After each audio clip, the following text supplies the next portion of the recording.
고생하셨습니다. 우리 옆 사람과 한번 인사할까요? 고생하셨습니다. 오늘 하루도. 네. 네. 제가 옷을 두껍게 입어서 불편한데 제가 옷을 좀 벗어도 괜찮겠죠? 네, 좀 벗겠습니다.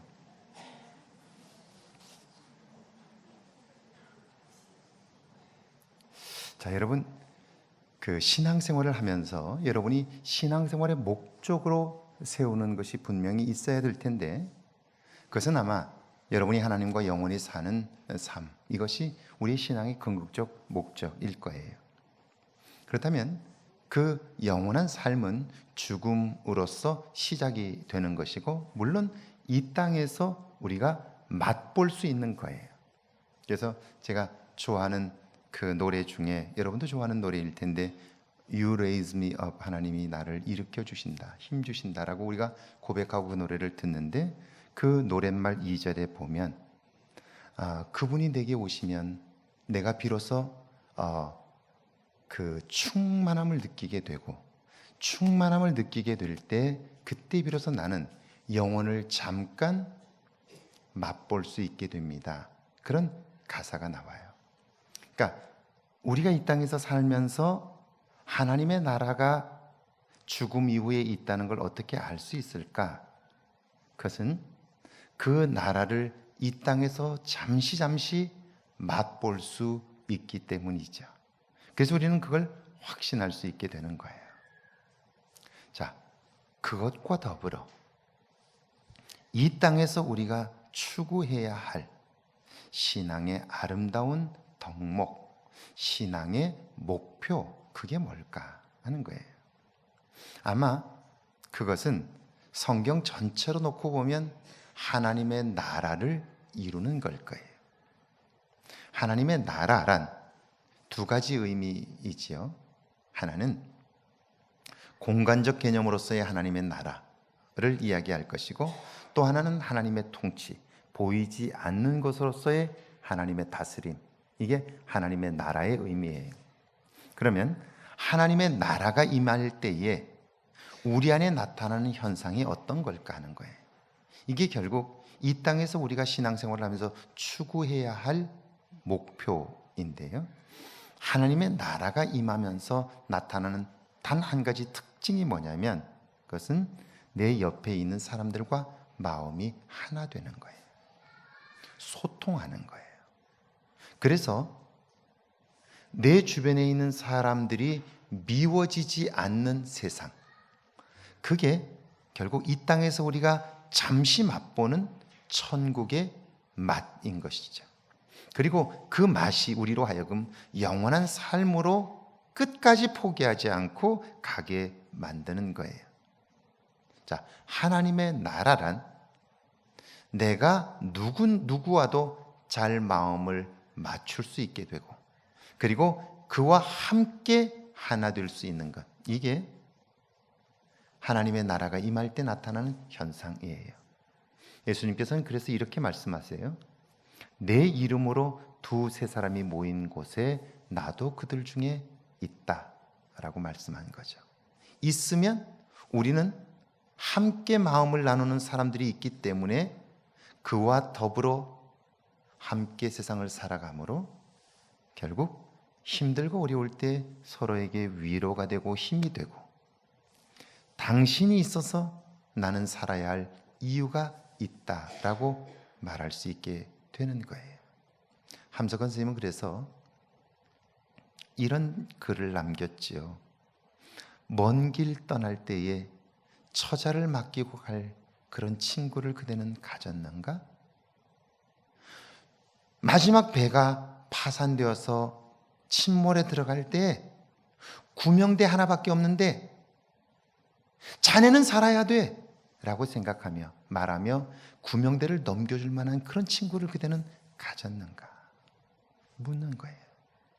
이건 단순히 좋은 친구를 가졌다는 말이 아니고요, 나와 함께 마음을 나눌 만한 사람, 그 사람이 내 곁에 없다면 이 땅에서 우리가 아무리 높은 자리를 차지했다 할지라도, 아무리 많은 것을 가졌다 할지라도 그의 삶은 결코 기쁨과 평강은 없는 거죠. 자, 그렇다면 어떻게 우리가 다른 사람과 마음을 나눌 수 있을까? 사실 우리가 이미 알고 있어요. 다른 사람과 함께 마음을 나눌 수 있는 것은 다른 사람에 대한 존중하는 마음이 없이는 불가능해요. 그럼 왜 우리는 다른 사람을 존중하지 못할까? 왜 함부로 할까? 무례할까? 그러면서도 내가 무례하다는 사실조차 모를까? 왜 그럴까? 제가 오늘 영상을 하나 준비했는데요. 여러분이 이 영상을 보면서 왜 내가 다른 사람과 마음을 같이 할 수 없을까? 왜 나는 다른 사람에게 무례하게 할까? 왜 나는 사랑하는 내 자녀에게 상처를 줄까?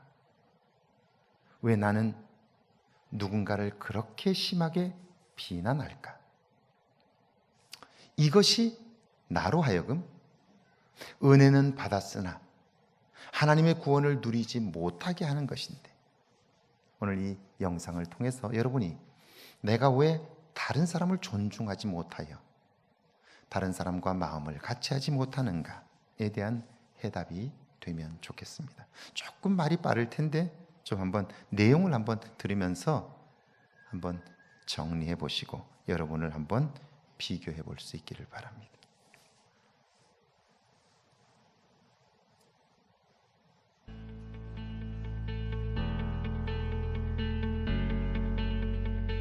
저에겐 세상을 보는 관점을 바꾸게 해준 한 형이 있습니다. 그 형을 만난 후부터 저는 우연히 마주치게 되는 사람들부터 소중한 사람에 이르기까지 사람들을 보는 방식이 달라졌습니다. 형을 만났을 때 제 주변엔 저를 답답하게 하는 사람들이 많았습니다. 일처리가 서투른 후임 때문에 진저리가 났고 언제부턴가 제 배려는 당연하게 여기며 불편만 가득해진 여자친구까지 말이죠. 혹시 당신도 그런 사람들이 있나요? 당신을 답답하게 하고 방해하는 사람들이. 오늘은 저에게 세상을 보는 방식을 바꿔준 그 형과의 이야기를 들려드릴까 합니다. 그 이야기는 어느 한 골목, 이 작가의 술집에서 들려오는 제 푸념에서 시작됩니다. 형, 요즘 우리 부서에 새로 들어온 후임이 있거든? 내가 사수라서 이것저것 알려주고 있는데 잘해주려고 해도 힘들어 죽겠어. 일해주면 뭐해, 더 크게 만들어 오는데. 왜? 그래도 똑똑하니까 뽑혔겠지. 천천히 알려주면 따라오지 않을까? 아니야, 기본적인 것도 못한다고. 오늘 중요한 보고가 있어서 어제까지 PPT 자료를 다 만들어야 했다? 중요한 슬라이드는 내가 만들고 좀 덜 중요한 부분은 후임한테 던져줬어. 어떤 메시지, 어떤 도표가 필요한지 세세히 알려줬고. 그래서 밤 11시까지 같이 열심히 만들고 있는데 후임이 기겁하면서 오는 거야. 파일을 다 날려먹었다고. 중간에 저장도 안 해서 내용이 거의 다 날라오고 복구도 안 되는 상태라는 거지. 아니 요즘 자동 저장 설정 안 해놓은 사람이 어디 있냐고. 중간에 저장 안 해놓은 것도 이상하고. 제대로 만들어 가져와도 지금 내가 수정하고 합치면 새벽에 끝날까 말까인데 지금부터 다시 만들겠다는 거야. 화가 팍 나더라고. 그래서 말했지. 그냥 집에 가라고. 퇴근하라고. 혼자 하는 게 더 빠를 것 같다고. 기본조차 안 되어 있는데 당신이 어떤 도움을 줄 수 있겠냐고. 후임은 허겁지겁 지금부터 다시 하겠다고 했지만 무시하고 그냥 집에나 가라 했어. 그리고 혼자 밤새서 다 만들었지. 보고는 그럭저럭 잘 넘어갔고. 잘 됐네. 뭐 그렇게 실수하면서 배우는 거지. 이번 보고만 넘기면 뭐해. 앞으로도 계속 걸리적거릴 텐데 그렇다고 내 마음이 편하겠어? 난도 그렇게 혼내고 싶었겠냐고. 확실히 너가 회사 들어간 이후로 마음의 여유가 없어 보이네. 원래는 그렇게 화내는 애가 아닌데 사회생활이 좀 삭막하긴 하지. 아니 내가 변한 게 아니라 상황이 그러니까. 그래? 그럼 내가 최근에 겪은 게 하나 있는데 그거부터 같이 얘기해보자. 뭔데? 또 뭐 심리학 실험 얘기야? 예전부터 심리학을 공부했던 형이라 또 실험 얘기인가 물어보았습니다. 아니야, 그냥 버스에서 일어난 일이야. 그 맨 뒤에서 바로 앞에 좌석 2개 있는데 알지? 내가 거기 앉아 있었어. 짐이 많아서 왼쪽 좌석에 가방을 올려놓고 말이야. 근데 그 다음 정류장에서 등산객들이 막 엄청 타더라고. 내 옆에 말고도 좌석이 꽤 남아있어서 난 눈치를 보면서 짐을 안 빼고 있었어. 사람들이 차례차례 좌석에 앉고 내 자리를 쳐다봐도 모른 체 하고 말이야. 어떤 건지 알겠어? 나도 뭐 그런 적이 있긴 하지. 뭐 등산객이니까 가방도 크고 냄새도 날 것 같아서 내 옆에 앉지 않았으면 좋겠는 거지. 결국엔 남은 좌석들이 없게 돼서 나도 짐을 치우고 자리를 비워줘야 했지만 그 전까지는 계속 내 옆에 앉지 말았으면 좋겠다고 생각했지. 이때 난 그 사람들을 어떤 식으로 바라보고 있었을까? 뭐? 갑자기 뭔 소리야? 그들을 어떤 관점으로 바라보고 있었냐는 얘기야. 난 그들을 정말 나와 같은 감정을 가진 사람으로 보고 있었던 걸까? 그것보단 난 그들을 좀 성가신 사람들, 내 편함을 위협하는 존재로 바라봤어. 그들의 안고 싶어하는 요구는 내 자신이 편하고 싶다는 요구 앞에서 무시되었지. 글쎄, 보통은 나 편한 대로 생각하게 되니까. 근데 말야, 그 다음날에 내가 아내와 같이 버스를 탔는데 둘이 같이 앉을 좌석이 없는 거야. 따로따로는 있는데 붙어있는 곳은 없었어. 그래서 아쉬워하면서 떨어져 앉으려고 하는데 어떤 여학생이 자리를 마련해 주더라고. 그래서 나는 아내랑 같이 편하게 앉아서 이동할 수 있었고, 그 여학생은 우리 부부를 어떻게 봤을 것 같아? 성가신 존재? 문제거리? 아니야, 그 여학생은 우리를 그저 같이 앉고 싶어하는 한 쌍의 부부로 본 것뿐이야. 나는 등산객을 내 편함을 위협하는 존재로 봤지만 그 여학생은 자신의 편함과 우리 부부의 편함을 똑같이 중요하게 생각했어. 그래서 간단히 자리를 피해주는 배려를 하게 된 거지. 뭐 그렇게 심각하게 생각해. 다음부터 자리 좀 양보하면 되지. 아니야, 난 더 근본적인 걸 말하는 거야. 사람을 보는 관점을 얘기하는 거라고. 우리는 사람을 두 가지 방식 중 하나로 바라봐.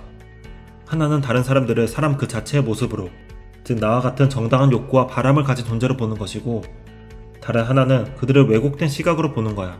나를 불편하게 하고 힘들게 하는 존재로 바라보는 거지. 그걸 왜 나한테 얘기하는 건데? 너는 그 후임이 파열을 날려버렸다고 했을 때 아마 그 후임을 주의력이 부족하고 답답하고 성가신 존재로 생각했을 거야. 그게 사실이니까 그렇지. 그렇다면 그 후임이 파일을 복구하기 위해서 어떤 노력을 했는지는 알고 있어? 그 후임이 얼마나 당혹했는지는 한번 생각해봤어? 지금 내가 하는 질문에 솔직히 생각해봐봐. 후임이 파일을 날려버렸을 때 정말로 그 후임의 존재를 비난할 만큼 그가 그렇게 부주의하고 잘못했다고 생각해? 그 정도까지는 아니야. 심하게 뭐라 하지도 않았다고. 그럼 오늘 그 후임이랑 일 얘기를 하거나 일상적인 대화를 나누었어? 그 순간 저는 오늘 내내 불편한 표정을 지으며 서성거리던 후임의 얼굴이 떠올랐습니다.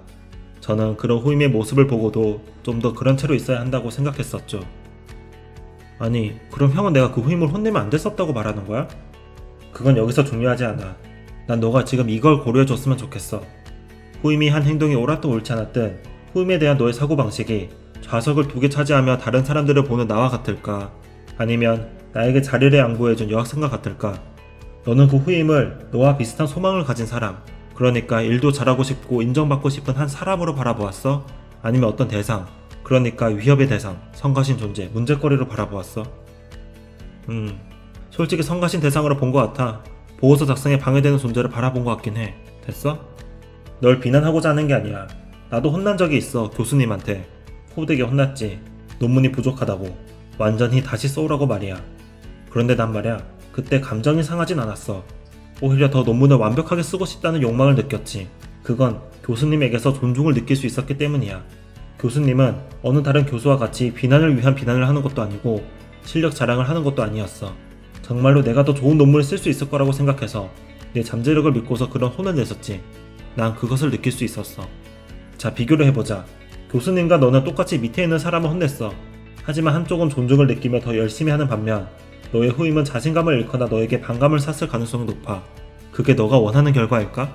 너는 무슨 목적을 위해서 후임을 혼낸 거야? 지금 생각하면 화를 풀려고 혼낸 것 같아.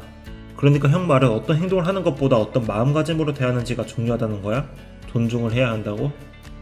그래, 여기서 존중의 의미는 그들의 성장 잠재력이 있는 존재로 인정한다는 거야. 이 존중이 가진 힘이 얼마나 큰지 사람들은 모르는 것 같아. 시중엔 대화의 기술, 설득의 기술에 관련된 책들이 쏟아져 나와 있어. 모두 다 좋은 책들이고 과학적인 책들이야. 그런데 말야, 그 핵심에는 존중이 있어야 해. 우리는 본능적으로 알 수 있기 때문이야.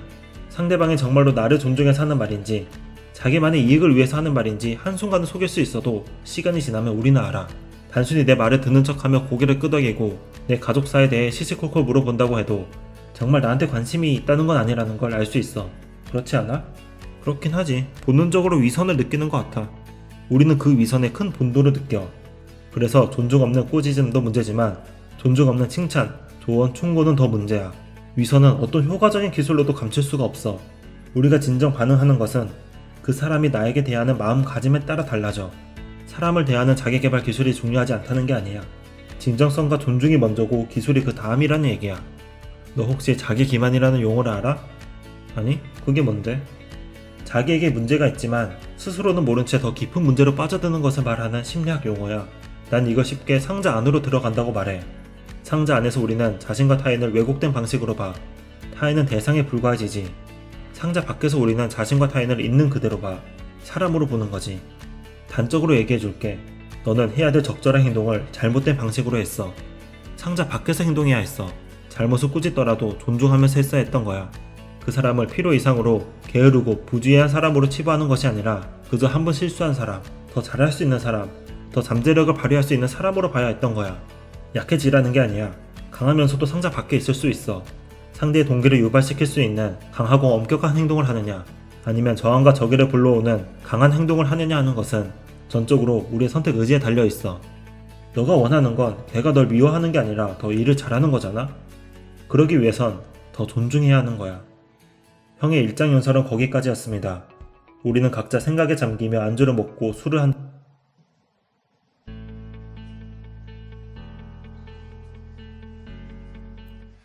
우리가 자기에게 속는 것이 하나 있는데 그게 자기 기만이라는 거예요. 자기가 잘못된 확신을 가지고 있는데도 불구하고 그 생각이 마음에 자리를 잡고 나면 그것으로 모든 세상을 보고 자기 합리화를 해가는 거예요. 그러니까 점점 더 잘못된 길에서 헤어나지를 못하게 되는 거예요. 여러분, 위선이라고 하는 것은요, 나만 모르고 다른 사람은 다 알게 돼요. 그러다 보니까 결국 그 사람 주변에는 마음을 나눌 수 있는 사람이 없게 되는 거예요. 말이 아니라 마음인 것이죠.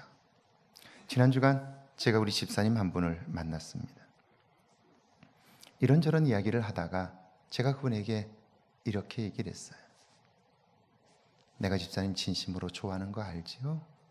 그렇게 얘기를 했는데요, 갑자기 제 눈에 눈물이 나오기 시작하는 거예요. 그리고 눈물이 쏟아지는데요, 주체할 수가 없는 거예요.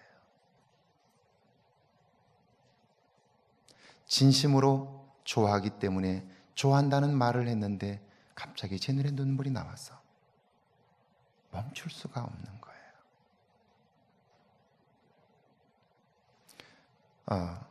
그분이 어떤 느낌을 받았는지 저는 몰라요. 그러나 제 마음속에 그분을 향한 진실한 마음은 아마 온전히 전달되었을 거예요. 제가 교인을 만날 때마다 늘 제 자신이 진실한가 라고 물어요. 새벽마다 제가 하는 기도가 있다면 그것은 내가 교인들 한 사람 한 사람을 대할 때 늘 진실한가 하는 거예요. 왜냐하면 진실하지 않으면, 정직하지 않으면 결코 마음이 이어질 수 없기 때문이죠. 자, 그러려면 우리가 한 가지를 아주 뼈에 새기고 살아야 돼요. 그게 오늘 제목이에요. 같이 한번 읽어볼까요? 같이 한번 읽습니다. 시작. 사실보다 반응이 더 중요해요. 교재 안 받으셨어요? 교재 안 받으셨어요? 교재 없어요? 어디 갔어요?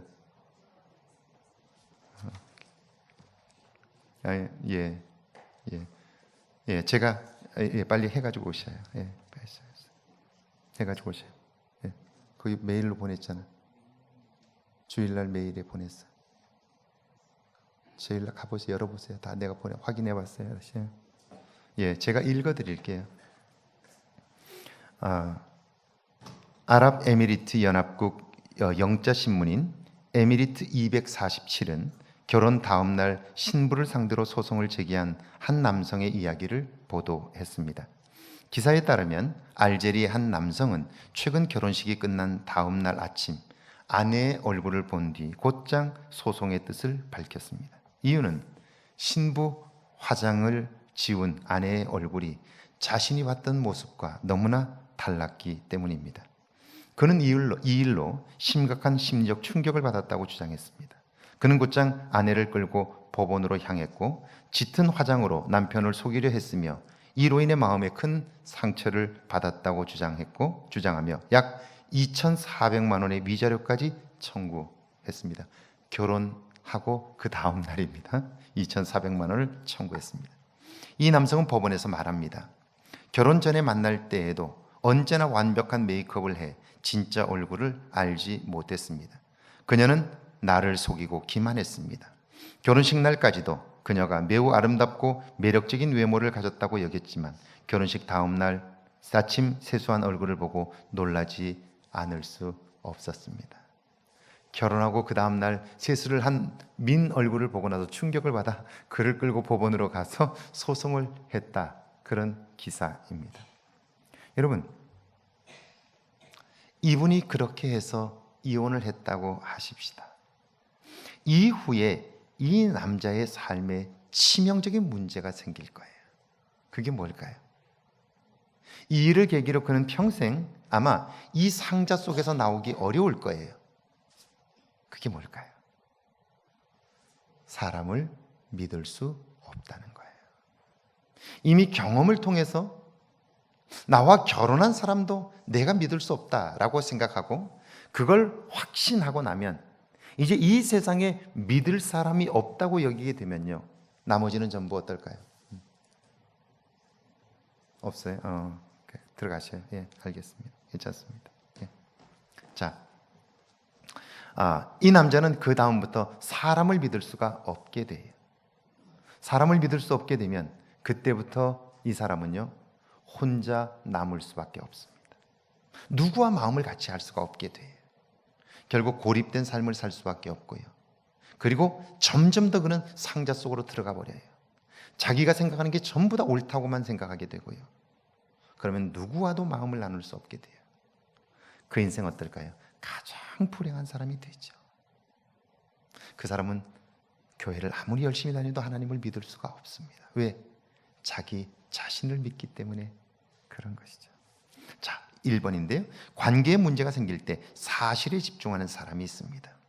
고린도 교회는요, 사도 바울이 직접 개척하고 목회한 교회입니다.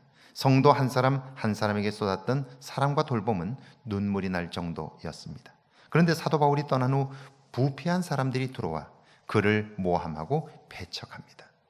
그 소식을 들은 사도 바울은 고린도로 가려고 했었어요. 그런데 그 사람들이 교회를 어지럽힌다는 소식을 듣고 고린도로 갈 계획을 보류했습니다.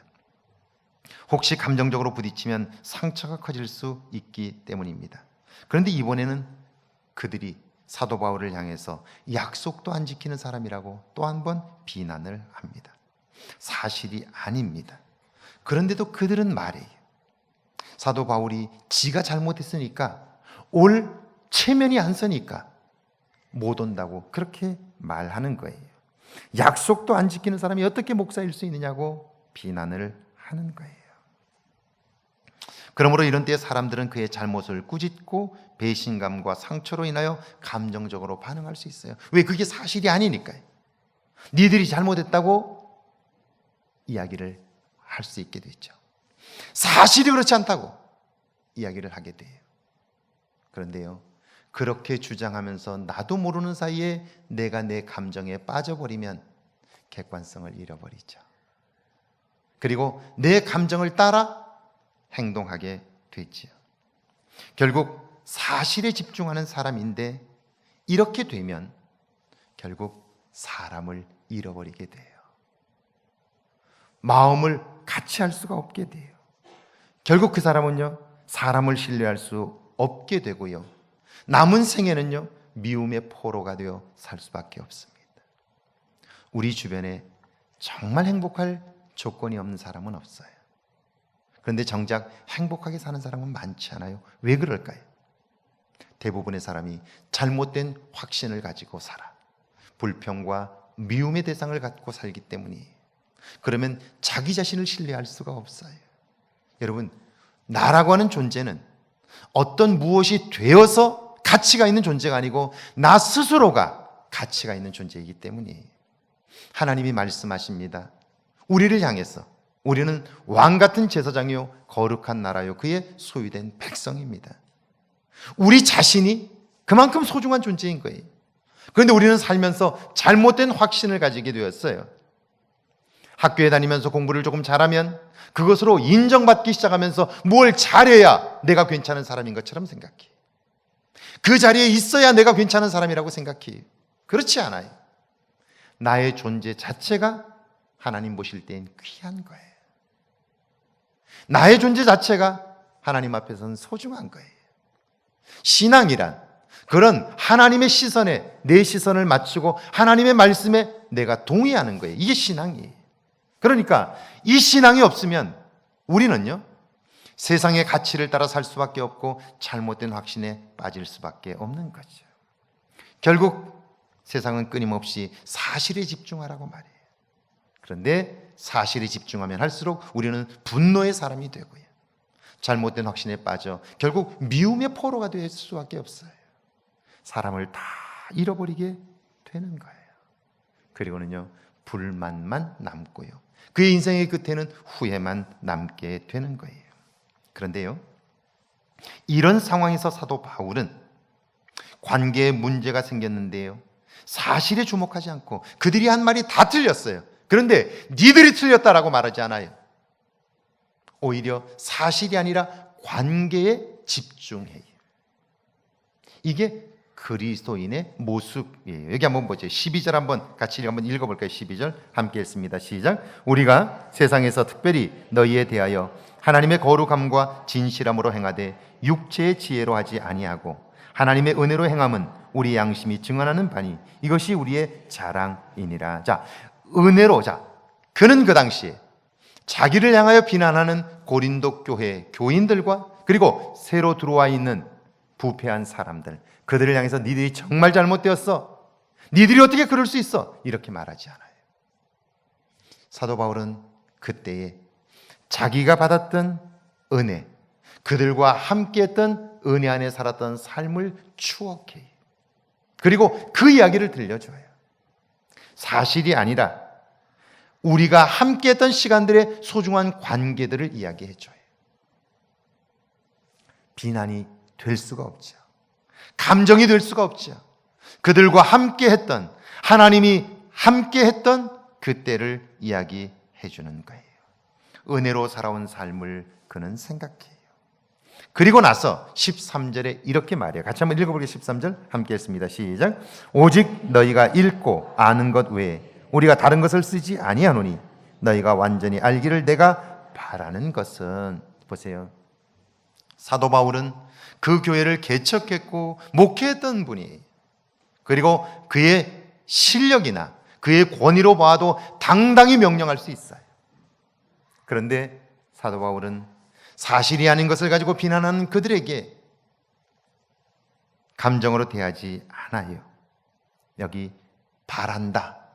I hope that. 나는 진실로 너희가 예전에 하나님과 함께 은혜 안에 살았던 때를 회복하기를 바란다 라고 하는 간곡한 말로, 따뜻한 말로 그들을 설득해요.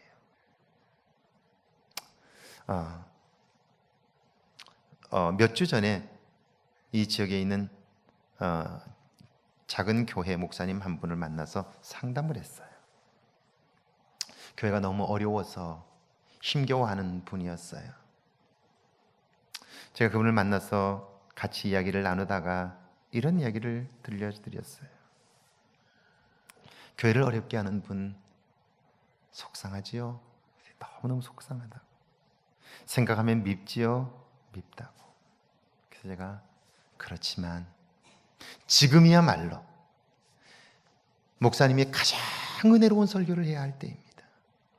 설교를 준비하고 한번 내가 해보고 내 눈에 눈물이 나지 않는다면 설교를 다시 하세요. 지금이야말로 사람들의 마음이 정말 상한 상태이기 때문에 지금이야말로 가장 은혜로운 설교를 해야 할 때입니다.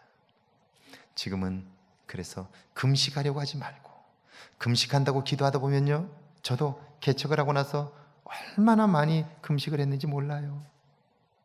그런데 그 시간은 견뎌야 할 시간도 있고요, 그리고 그 시간을 멈춰야 할 때도 있어요. 그 생각을 멈추지 않으면 금식한다고 하면서 계속 그 생각만 묵상하다 보면 그 사람, 속상하게 하는 사람이 자꾸 마음속에 강하게 새겨져서요, 거기서 벗어나질 못해요. 그래서 제가 그 목사님에게, 목사님 지금은 금식하려고 생각하지 마시고 있는 것, 맛있는 것 드시고 힘을 얻어서 더 은혜로운 설교를 준비하십시오. 그래서 내가 입만 열면 내 눈에 눈물이 흐를 정도로 그런 설교를 준비해서 말씀을 전하십시오. 지금은 하나님의 위로가 필요한 때입니다. 목사님에게도 그렇고 교인들에게도 그렇습니다. 사도 바울은 가장 화를 낼 만한 그때에 I hope that, 나는 진실로 여러분이 하나님과 함께했던 은혜의 때를 회복하기를 원합니다. 우리 그때 좋았잖아요. 우리가 진실 안에서 만났잖아요. 하나님의 도우심으로 함께 살았잖아요. 이렇게 이야기를 하고 나서 나는 그때를 다시 여러분이 회복하기를 진심으로 바랍니다 라고 이야기하는 거예요. 여러분, 관계가 소중하기 때문에 그런 거예요. 그 사람들을 잃고 싶지 않기 때문에 그런 거예요. 제가 목회를 하는 동안 믿음으로 행한 일 중에 잘한 일이다라고 생각되는 때가 몇 번 있어요. 그 중에 한 번, 제가 개척을 하고 나서 교회를 정말 열심히 도왔던 집사님이 한 분 계셔요.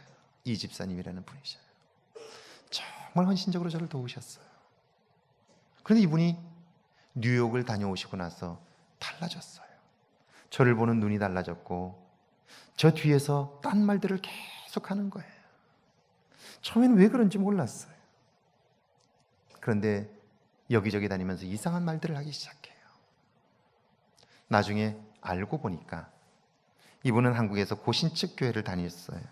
근데 자기 모교회 목사님이 은퇴를 하시고 뉴욕에 다니러 오셨는데 뉴욕을 가서 만난 거예요. 만나니까 당연히 어느 교회 다니냐 물어봤겠죠. 메이컨 한인 장로교회를 다닙니다.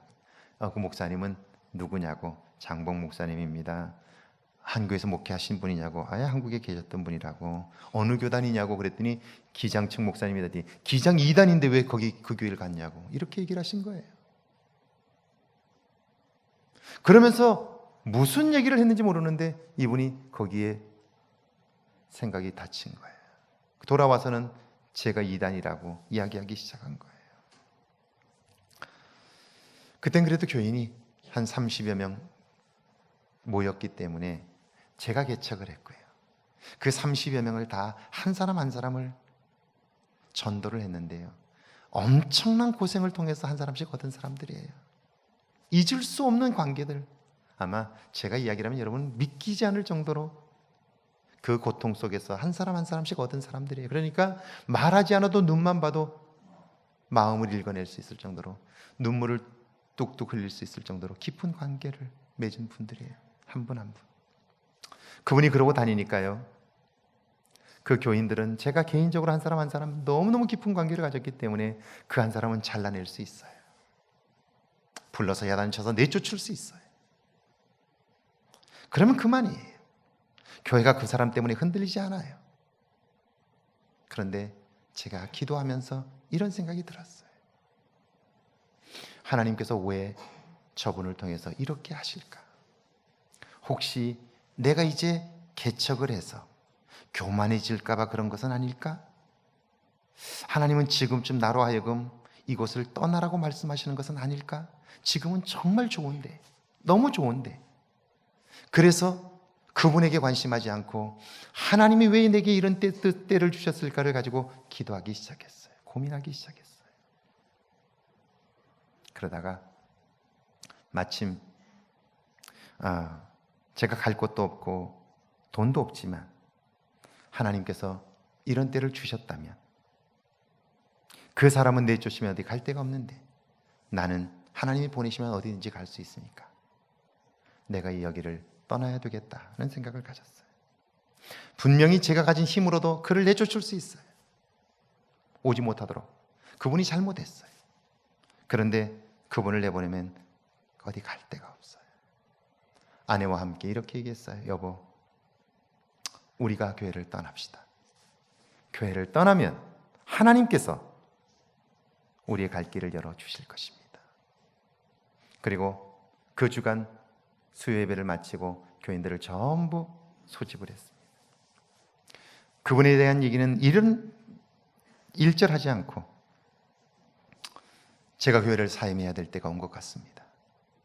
하나님께서 저를 인도하실 건데 가야 할 곳은 없습니다. 그러나 저는 교회를 떠나겠습니다. 라고 이야기를 했어요. 그리고 정말 그날로 교회를 떠나려고 마음을 먹었어요. 그런데요, 그렇게 얘기를 딱 했는데 장로님 한 분이 딱 일어나시더니 이미 들어서 알고 계세요. 딱 이렇게 얘기하세요. 목사님이 우리 교회에서 떠나야 하는 이유가 무엇입니까? 목사님이 교회에서 목회를 하는 동안 게을렀습니까? 돈 문제가 있습니까? 여자 문제가 있습니까? 무엇 때문에 떠나야 합니까? 저는 목사님이 떠나야 될 이유를 발견할 수 없습니다. 그래서 목사님을 보내드릴 수 없습니다. 제 생각은 그렇습니다. 여러분의 생각은 어떻습니까? 그리고 옆 사람이 한 사람씩 대답을 하는 거예요. 저는 아닙니다. 저는 아닙니다. 저는 아닙니다. 그런데 우리 이정자 집사님 자리에 딱 왔어요. 이정자 집사님은 아무 소리를 못하고 고개를 푹 숙이고 있어요. 그 다음 사람이 저는 아닙니다. 저는 아닙니다 하는데 이정자 집사님은 대답을 못하고 나머지는 다 아니라고 이야기를 해요. 그러자 장로님께서 일어나셔서 이렇게 말씀하세요. 하나님께서 우리 교회를 축복하시려고 이런 때를 주셨습니다. 기도하라고 은혜의 때를 주셨습니다. 내일 저녁부터 9시에 모여서 교회를 위한 기도회를 열겠습니다. 당분간 얼마 동안, 몇 달 동안이라도 교회를 위한 기도회를 열겠습니다. 모두 나와서 기도해 주십시오. 라고 이야기를 해요. 제가 그 얘기를 듣고 이렇게 말씀을 드렸어요. 여러분들의 의견이 그렇다면 제가 말씀드린 것을 유보하겠습니다. 대신 저는 분명히 한번 이야기한 것을 지킬 것입니다. 그리고 났는데요, 교회가 얼마나 달라졌는지 몰라요. 영적으로 체질이 완전히 달라졌고요. 우리 이정재 집사님은 그 일로 인해서 제게 더 헌신적인 사람이 되었어요. 그리고 제가 1년 만에 저희 선배가 은퇴 전에 우리 교회에 와서 사역을 하다가 은퇴를 하고 싶다고 말씀을 드려서 저는 떠나겠다고 이야기를 하고 그 교회를 떠났어요. 여러분, 관계에 문제가 생길 때 사실에 집중하는 사람이 있는가 하면 관계에 집중하는 사람이 있어요. 누가 하나님의 인도함을 받을까요? 하나님은 관계를 소중히 여기시는 분이세요. 만약 하나님께서 관계를 소중히 여기지 않았다면 우리 모두는 다 오늘 이 자리에 있을 수 없을 거예요. 하나님께서 죄가를 물으셨다면 한 사람도 우리는 하나님 앞에 설 수 없기 때문이죠.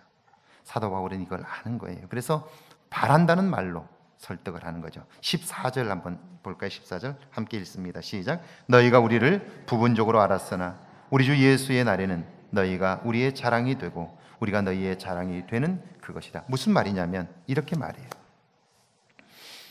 여러분이 지금 그래도 우리 모두가 하나님 앞에 가야 할 텐데 하나님 앞에 가면 여러분이 나의 자랑이 될 것입니다. 그리고 내가 여러분의 자랑이 될 것입니다. 이게 무슨 말이죠? 우리는 떨어질 수 없는 관계입니다. 서로 상처를 주고받아도 우리는 하나님 앞에 가서 서로 자랑이 되어야 합니다. 그러니까 어떤 일도 우리의 관계를 깨뜨릴 수 없습니다. 그렇게 얘기하는 거예요. 고린도 교회를 향한 사도 바울의 마음이 어떤지 여러분 아시겠습니까? 저는 그리스도인이 이 정도의 관계를 맺을 수 있다라고 믿습니다. 그리고 이것은요, 우리가 지향해야 할 이 땅에서의 신앙의 목표예요. 왠 줄 아세요? 여기 이것이 예수님을 닮은 모습이기 때문이에요. 19절 한번 같이 읽어보리. 19절 함께 읽습니다. 시작. 우리 곧 나와 실로아노와 디모데로 말미암아 너희 가운데 전파된 하나님의 아들 예수 그리스도는 예하고 아니라함이 되지 아니하셨으니 그에게는 예만. 보세요. 왜 예수님께서 예만 되셨을까요? 예수님은 이 땅에 오신 목적이 분명했어요. 그것은 내 뜻대로 사는 것이 아니라 하나님의 뜻을 이 땅에서 이루는 거예요. 그게 이 땅에 오신 목적이에요. 그러면 오늘 우리가 사는 목적은 뭘까요? 나를 드러내는 걸까요? 내가 잘 되는 걸까요? 하나님의 뜻을 이 땅에서 이루는 거예요. 내 목표를 성취하는 것이 내 인생의 목표가 아니고요, 하나님의 뜻을 이 땅에서 이루는 것이 내 인생의 목표인 거예요. 이게 그리스도인인 것이죠. 그런데 우리는 어때요? 내 목적을 이루겠다고 내 주변에 있는 관계들을 다 파괴하잖아요. 다 엉망으로 만들잖아요. 그리고 내 인생이 엉망이 되어버리고 말잖아요. 예수님께서는 이 땅에 오셔서 예만 되셨어요. 내 뜻대로 하지 않고 하나님의 계획대로 온전히 순종하셨어요.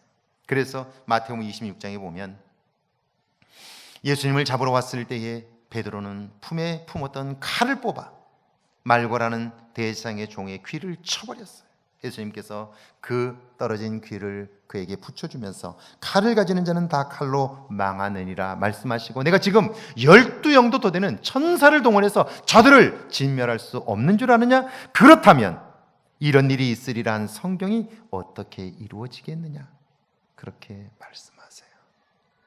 오늘 여러분이 그리스도인이라면 여러분의 삶의 목표는 무엇입니까? 여전히 내가 추구하는 목표, 그것을 위하여 모든 것은 다 깨어져도 괜찮습니까? 아니면 하나님의 목적을 위하여 나의 계획을 포기할 수 있는 그리스도를 닮은 사람입니까? 20절에 보니까 이렇게 되어 있어요. 같이 한번 읽어볼까요? 시작. 하나님의 약속은 얼마든지 그리스도 안에서 예가 되니 그런즉 그로 말미암아 우리가 아멘하여 하나님께 영광을 돌리게 되느니라. 무슨 말이에요? 내 생각이 맞고 하나님의 생각이 틀린 것 같아요. 예수님의 말씀이 100% 틀린 것 같아요. 그런데도 불구하고 아멘 했더니 안 될 것 같았던 그 일을 이루시는 하나님을 경험하게 되는 거예요. 할렐루야. 예가 되는 걸 경험하는 거예요. 이게 신앙인의 삶이 아니냐 하는 거예요. 할렐루야. 할렐루야. 제가 고등학교에 입학을 하고 학교를 다니는데 사실 돈이 없어서 다닐 여건이 안 됐어요. 검정고시를 하고 나서 제 야간학교 선생님이 등록금을 내주고 1년 생활비를, 학비를 내주셔서 제가 1년을 딱 다녔어요. 근데 1년을 다니고 나니까 그다음부터는 학교를 다닐 수가 없는 거야.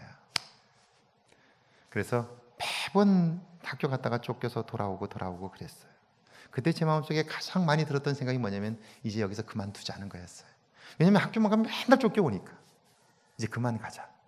창피하기도 하고 그만 가자 그랬어요. 근데요, 그만 가자는 마음이 내 속에서 굉장히 많이 들었는데 갈 데가 없어서 산에 가서 혼자 엎드려서 기도를 하는데 하나님께서 이런 마음을 주셔요. 학교에 가게 된 게 네 재주로 갔냐, 내가 너를 보냈냐, 그렇게 물으셔요. 그래서 하나님이 저를 보내셨죠. 그랬더니 그러면 내가 가지 말라고 할 때까지 네가 가봐야 될 거 아니냐 그러셔요.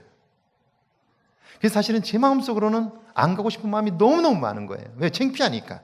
맨날 쫓겨가니까 안 가고 싶은 마음이 많은데 기도하니까 하나님께서는 내가 가지 말라고 할 때까지 네가 가야지, 그 마음을 주셔요. 그래서 그럼 하나님이 멈추라고 할 때까지만 가겠습니다 그랬어요. 그런데요, 정말 그 마음을 가지고 정말 하나님이 멈추라 할 때까지 가겠습니다. 그리고 학교를 갔는데 선생님이 저를 부르시더라고요. 최진철 선생님, 이름도 안 잊어버려요. 최진철 선생님이 저를 부르시더니 이렇게 말씀하세요. 너 왜 학비를 안 내냐고. 그래서 학비가 없어서 못 낸다고 그랬더니 앞으로 낼 가능성이 있느냐고. 그래서 가능성이 전혀 없다고. 그랬더니 그러면은 학교 다닐 수 있는 방법이 있는데 한번 다녀볼 거냐고. 그래서 그런 방법이 있다면 제가 한번 해보겠습니다. 조금 창피한 일인데 괜찮겠냐고. 괜찮다고. 그랬더니 선생님이 그러면 나를 따라오라고. 따라 들어가더니 교무실에 가셔서 제게 구두통을 내주시면서 점심시간에 와서 선생님들 구두 닦으라고. 그러면 너 학비 내가 대주고 용돈도 줄 테니까 구두 닦으라고 그러셔요. 제가 2년을 고등학교 2학년, 3학년 선생님들 구두를 닦았어요. 그리고 학비를 안 냈고요.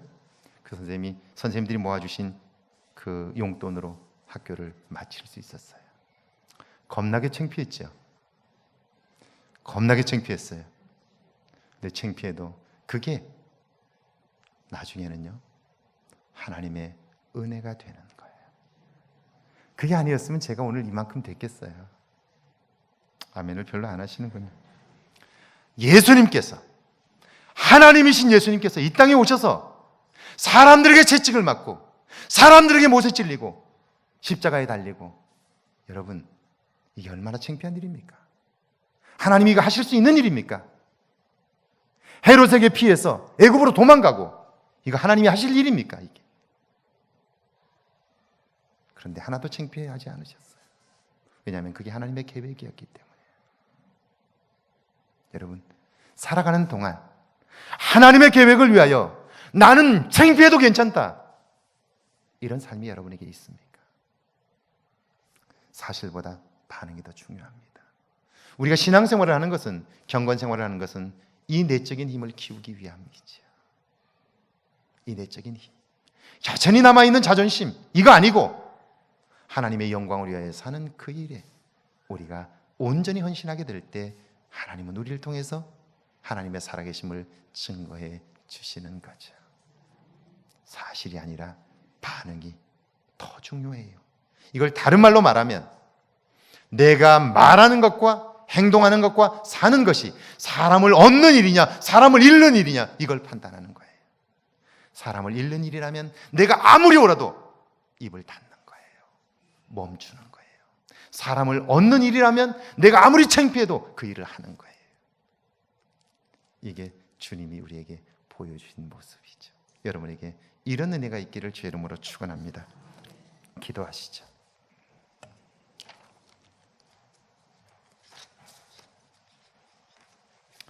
오늘 말씀을 기억하면서 우리 같이 한번 기도해 볼까요? 여러분 어떻습니까?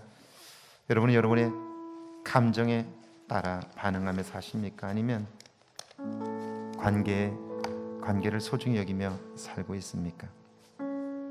우리 시간 한번 오늘 말씀을 기억하면서 한번 조용히 한번 기도하시죠. 여러분의 신앙의 목표는 무엇입니까? 여러분의 목적을 이루는 것입니까? 아니면 하나님의 뜻을 이루는 것입니까? 우리 속에는 세상적인 가치관들이 들어와 있습니다. 그래서 관계보다는 사실에 집중하고 그 관계들이 깨뜨려지고 그렇습니다. 우리 시간 오늘 말씀을 기억하면서 한번